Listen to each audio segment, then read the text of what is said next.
మీ ఎలాంటి వ్యాపార ప్రకటనలకైనా వెంటనే మా ఛానల్ సంప్రదించండి. అందరికీ నమస్కారం. నేను శిరీష. ఈరోజు మనతో పాటు ఉన్నారు ప్రముఖ ఆధ్యాత్మికవేత్త, జ్యోతిష పండితులు శేషగిరిరావు గారు. గురుగారితో మాట్లాడదాం. గురుగారు నమస్కారం. గురుగారు, ఈ డిసెంబర్ మాసంలో ముఖ్యంగా కర్కాటక రాశి వారికి ఎలా ఉండబోతుంది అంటారు?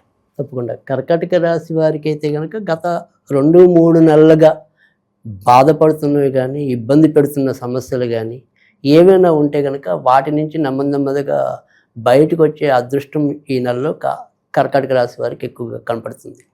అంటే అవి ఎలాంటి విషయాల్లో అయినా సరే, అంటే ఇప్పుడు ఉద్యోగం ఉంది, ఆ ఉద్యోగంలో ఒక రకమైన భయం, అంటే మన ఉద్యోగం ఉన్నట్టు తీసేస్తారో తెలియదు, మనం ఉండాలో తెలియదు, వెళ్ళిపోవాల్సి వస్తుందో తెలియదు, ఒక రకమైన ఆందోళన అనేది ఎలాగైతే వేధిస్తూ ఉంటుందో, ఇంట్లో కూడా భర్త భార్య అంటే ఈ భాగస్వాముల మధ్య ఉండే భావోద్వేగాలు కూడా ఒకే రకంగా ఉండవు.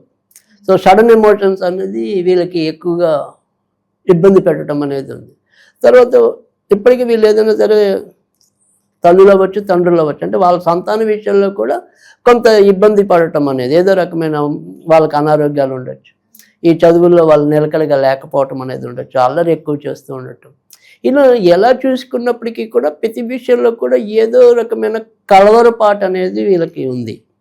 సో దాని నుంచి క్రమంగా ఒక్కొక్క దానికి ఒక పరిష్కారం దిశగా ముందుకెళ్ళే అదృష్టం అనేది ఈ నెలలో ఎక్కువగా కర్కాటక రాశికి కనపడుతుంది. సో ఉద్యోగాల్లో కూడా వీరు బాధపడేంత భయపడేంత కూడా లేకుండా క్రమంగా అంటే ఫైనల్ రిజల్ట్ ఏంటంటే ఇందులో ఎక్కువ శాతం అయితే కనుక అననుకూలత, అంటే ప్రతికూలత లేదు, ఎంతో కొంత సానుకూల అంశాలే ఉన్నాయి కనుక కొంత ధైర్యంగా ఉండొచ్చు కర్కాటక రాశి వాళ్ళు. ముఖ్యంగా విద్యార్థులకు ఎలా ఉండబోతుంది అంటారు? ఇది విద్యార్థుల విషయానికి వచ్చేప్పటికి ఏంటంటే వీళ్ళకి ప్రస్తుతం ఉన్నత చదువులు చదివే విద్యార్థులు ఎవరైతే ఉంటారో వాళ్ళే కొద్దిగా జాగ్రత్తగా ఉండాలి. ఎందుకంటే వ్యయస్థానంలో మన గురుడు వక్రంలో ఉండటం అనేది ఒకటి, తర్వాత మరి భాగ్యస్థానంలో శని ప్రస్తుతం వీళ్ళకి సంచరిస్తున్నాడు. కాబట్టి ఎవరైతే పెద్ద చదువుల్లో ఉంటారంటే 10th లోపు కాకుండా ఇంటర్ లేదా హయ్యర్ స్టడీస్, ఈ హయ్యర్ స్టడీస్ చదివే వాళ్ళు ఖచ్చితంగా మనం ఏమంటాం 100 మార్కులు రావాలి అంటే కనుక ఖచ్చితంగా 180 మార్కులకి ప్రయత్నిస్తే తప్ప జయాన్ని పొందలేరు. సో బద్ధకం పడితే మాత్రం ఇబ్బందే. అలాగే గురుగారు, వివాహం జరగని వారికి వివాహ యోగం ఉందంటారా? ఇది వివాహం జరగని వారికి కూడా ప్రస్తుతం అయితే కనుక వివాహం జరుగుతుంది. అయితే ఎలా జరగచ్చు వివాహం అనే విషయంలో కొద్దిగా వీళ్ళు గుర్తుంచుకోవాల్సింది ఏంటంటే, సాధ్యమైనంత వరకు కూడా వీళ్ళకి ఈ సంబంధాల్లో బయట సంబంధాలు ఎక్కువ కుదురుతాయి. అంటే మనం ఇప్పుడు మనం విశాఖపట్నంలో ఉన్నాం అనుకోండి, సపోజ్ ఆ విశాఖపట్నం పరిసర ప్రాంతాల్లో మీరు సంబంధాలు చూస్తే విజయం పొందలేరు. కొద్దిగా దూరంగా వెళ్తేనే, అంటే విజయవాడ లేదా ఇంకా విజయవాడ దాటి హైదరాబాదు, అంటే నేను చెప్పేది విశాఖపట్నం వాళ్ళకి చెప్తున్నా, ఓకే. సో అలా దూరం సంబంధాలు రావడానికే అవకాశాలు ఎక్కువ ఉన్నాయి, అవే కుదరడానికి కూడా అవకాశాలు ఉన్నాయి. సరే నాకు మా ఇంటి దగ్గరే కావాలి అలా మంకు పడితే ఇంకా కొన్నాళ్ళు వెయిట్ చేయాలి. సో అలాంటివి ఏమైనా సరే నియమాలు పెట్టుకుంటే వాళ్ళు మాత్రం కొన్నాళ్ళు ఆగాలి, ఉన్న చోటే సంబంధాలు కావాలి అంటే. లేదు మా వాళ్ళని మేము ఎక్కడికైనా పంపించడానికి సిద్ధమే అనుకుంటే కనుక ఇది రైట్ టైం, ప్రయత్నం చేసుకోవచ్చు. అలాగే గురుగారు, వివాహం జరిగి సంతానం లేని వారికి సంతాన యోగం ఉందంట?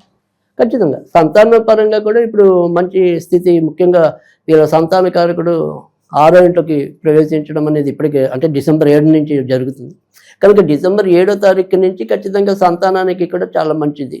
అక్కడి నుంచి విజయం పొందే అవకాశాలు కూడా చాలా ఎక్కువ ఉంటాయి. అలాగే గురుగారు, ఉద్యోగస్తులకు ఎలా ఉండబోతుంది అంటారు? ఉద్యోగం మారాలనుకునే వారికి ఈ మాసం అనుకూలంగా ఉంటుందంటారు? లేదు, అందుకని ఇప్పుడు వీళ్ళకి సంతానకారకుడు ఉద్యోగకారకుడు కూడా కుజుడే. సో ఆయన 6వ ఇంట్లో మేలు చేయటం అనేది ఎక్కువ ఉంటుంది. పైగా తన యొక్క ఏమంటాం మిత్రుల రాశిలో సంచారం అనేది కూడా ఉంది. తర్వాత ధనాధిపతి రవి కూడా 6వ ఇంట్లో ఉన్నాడు కనుక ఇది చాలా అద్భుతమైన నెల. ఏమంటాం ఉద్యోగస్తులకి కానీ, రాజకీయ రంగంలో ఉన్న వాళ్ళకి, తర్వాత ప్రభుత్వ కాంట్రాక్ట్స్ చేసే వాళ్ళకి, సో ఉద్యోగంలో ఎప్పటి నుంచో అంటే గవర్నమెంట్ ఉద్యోగంలో కూడా ఏదైనా సరే పదోన్నతులు కావాలని ఎప్పటి నుంచో ప్రయత్నిస్తున్న వాళ్ళు కానీ, తర్వాత తాత్కాలికంగా మనకి ఏమంటాం డిప్యుటేషన్ మీద, ముఖ్యంగా ఈ గవర్నమెంట్ జాబులు ఏంటంటే వాళ్ళకి ఎక్కడెక్కడో వేసేస్తూ ఉంటారు. సో అలా ఇబ్బంది పడుతూ ఉంటారు వీళ్ళు ఏమంటాం కుటుంబానికి దూరంగా ఉండి. సో అలాంటి భారాలన్నీ కూడా దిగిపోతాయి ఇప్పుడు. సో ఉన్న చోటికి చేరుకోవడానికి అవకాశాలు, లేదా మనం ఉన్న చోటికి దగ్గరలో చేసుకునే అవకాశం కానీ రావడానికి ఉంటుంది. కనుక ఇటు ఉద్యోగాల్లో ఉన్న వాళ్ళకి కూడా చాలా మంచి మనం ఏమంటాం మంచి మాసంగా చెప్పాల్సి వస్తుంది. సో వాళ్ళు గుర్తుంచుకునే ఏదైనా సరే ఒక మెమరబుల్ ఈవెంట్ కూడా జరిగే అవకాశాలు కూడా ఎక్కువ ఉన్నాయి. అంటే ఉన్నట్టుండి ఇప్పుడు సపోజ్ వీళ్ళకి అవార్డులు ఇచ్చేది కానీ ఏదైనా ఉందనుకోండి వాళ్ళ దాంట్లో సంస్థలో వీళ్ళని గుర్తించి గౌరవించి 10 మందిలో మెచ్చుకోవాలనేది.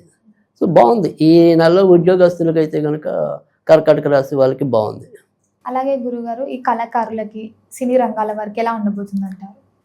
అది కవులు కళాకారులు లేదా మనకి సాంకేతిక నిపుణులు ఇలా చూసినప్పుడు అయితే కనుక మిశ్రమ ఫలితాలే ఉన్నాయి. సో ముఖ్యంగా ఏదైతే వీళ్ళకి ఈ అష్టమ స్థానంలో రాహు ఉండటం వల్ల ఇప్పుడని కాదు గత కొద్ది నెలలుగా కూడా వీళ్ళకి అవకాశాలు నోటి దాకా వచ్చినట్టే వచ్చి ఏదో రకంగా వాయిదా పడే ఇబ్బంది కూడా ఎక్కువగా ఉంది. ముఖ్యంగా ఇటు కర్కాటక రాశి కర్కాటక లగ్నం అని అంటాం మామూలుగా జాతకాల్లో. సో 2 రకాల వాళ్ళకి కూడా ఏదైనా సరే చివరి నిమిషం దాకా అది మన చేతికి వచ్చేదాకా నమ్మకం పెట్టుకోవడానికి లేదు. సో అంత ఇబ్బంది ఉంది. సో అది చెప్పలేం గోడ మీద పిల్లిలాగా ఎడుదూకుతుంది అనేది అంత ఈజీగా లేదు. అలాగే గురుగారు ఎవరైనా ఓన్ బిజినెస్ స్టార్ట్ చేయాలనుకునే వారికి ఈ మాసం అనుకూలంగా ఉందంటారా? తప్పకుండా ఓన్ బిజినెస్ చేసుకోవాలనుకునే వాళ్ళకైతే కనుక ఈ నెల చాలా అనుకూలంగా ఉంటుందనే చెప్పాలి. అది ఉద్యోగస్తులకి అలాగే ఉంది. వ్యాపారం చేయాలనుకునే వాళ్ళకి కూడా. అయితే వ్యాపారం చేయాలనుకునే వాళ్ళకి ఏంటంటే కొద్దిగా ప్రజలకి నిత్యావసరాలుగా ఉండి చేసేవంటే తిండికి సంబంధించినవి కానీ బట్టకు సంబంధించినవి కానీ తర్వాత మెడికల్కి సంబంధించినవి కానీ తర్వాత ఏదైనా సరే ఇల్లులు కొనటం అమ్మటాలు లేదా ఎరువులు ఇలాంటివి ప్రజలకి నిత్యావసరాలుగా ఉండే వాటి మీద అంటే కూడు గూడు గుడ్డ అంటాం మనం. సో ఇలాంటి వాటికి సంబంధించిన వ్యాపారాల్లో ఉన్న వాళ్ళకైతే కనుక మరింత మంచి జరగడానికి అవకాశం ఎక్కువగా ఉంది. క్యాటరింగ్ చేసే వాళ్ళకి. సో అలాంటి వాళ్ళకి బాగుంది. విదేశాలకు వెళ్ళాలని చాలా మంది అనుకుంటారు. సో విదేశాలకు వెళ్ళాలని ప్రయత్నించే వాళ్ళకి ఈ మాసం అనుకూలంగా ఉందంటారా? అంటే ఇక్కడ ఈ ఏదైతే వీళ్ళకి విదేశాలకి సంబంధించినంత వరకు కూడా అక్కడ రాహు కొంత వీళ్ళని ఇబ్బంది పెట్టడం అనేది జరుగుతుంది.